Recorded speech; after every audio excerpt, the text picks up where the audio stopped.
अब नेक्स्ट है जी हमारे पास एग्जाम्पल 2, ठीक है, सेम उसी पेज के ऊपर एग्जाम्पल नंबर 2, कौन से पेज के ऊपर, 37 के ऊपर। उसका पहला पार्ट है, उसके अंदर वो कहता है जी 2ax plus bx plus 6ay plus 3by, ठीक है। अब आप अगर बुक में देखते हैं तो उसने क्या किया है, एक्स की टर्म्स की बेस पे और वाई की टर्म पे बेस के ऊपर इनको अलग-अलग कर लिया, लेकिन मैं क्या करता हूँ, मैं ए की टर्म्स में और बी की टर्म्स में इनको करके आपको दिखाता हूँ। उससे ये होगा कि आपको पता चलेगा कि फैक्टर्स आप अगर कॉमन जो है वो कर सकते हैं तो उसमें आपके पास आंसर जो है वो सेम ही आता है।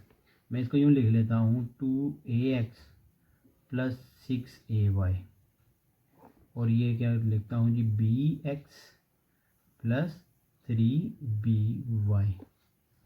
यहाँ से मैं क्या कॉमन लेता हूँ जी, सिर्फ और सिर्फ 2 आएगा और a आ जाएगा, क्योंकि ये 6 जो है ये 2 के टेबल में आता है।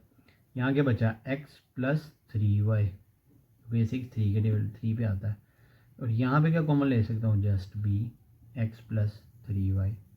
अब ये x प्लस 3y और x प्लस 3y दोनों तरफ कॉमन है, तो मैं इसको कॉमन ले लूँ अगर, तो ये आ जाएगा x प्लस 3y, इधर क्या बचेगा 2a प्लस b, ठीक है।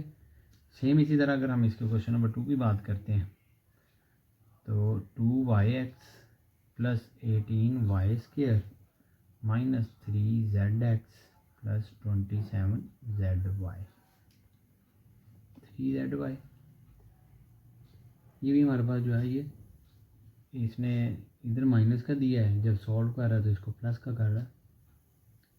तो आप इसको अगर इसी तरह माइनस में करना चाहे तो माइनस में भी कर लेंगे, तो सिर्फ जस्ट वो जो फैक्टर बनेगा वो माइनस का बन जाएगा। अब इसको उसने भी क्या किया, इसको इसी तरह लिख के उसने वाई, मैं इसको भी चेंज कर लेता हूँ, इसको एक्स की बेस पे लिख लेते हैं, ठीक है। और इन टर्म्स को एक वाई एक्स की बेस पे एक वाई की बेस पे कर लेते हैं, मतलब 2yx minus 3zx plus 18y square, ठीक है, प्लस 27zy।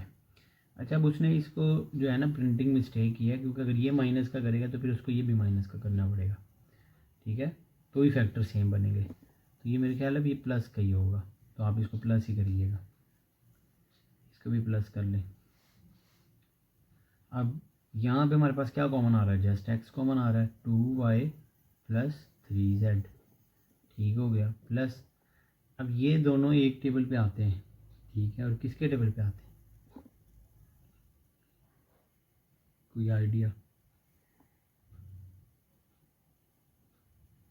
3 6 एंड 3 9।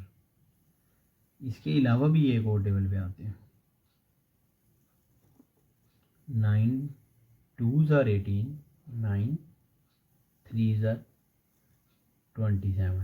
तो अगर मैं यहाँ पे 9y कॉमन ले लूँ तो ये क्या बनेगा, 2y प्लस 3z।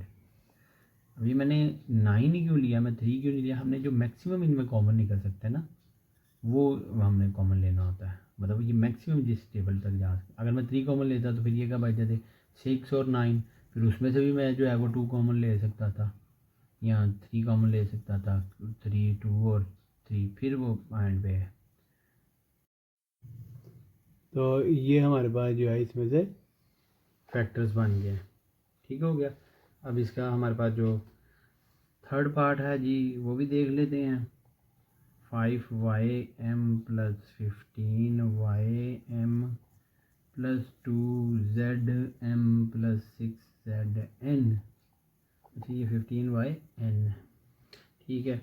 अब इन दोनों में से क्या कॉमन आ सकता है जी, ये 5 भी कॉमन आ सकता है और y भी कॉमन आ गया, अंदर क्या बचा m प्लस 3n प्लस ये 2 कॉमन आ गया और z कॉमन आ गया, m प्लस 3n।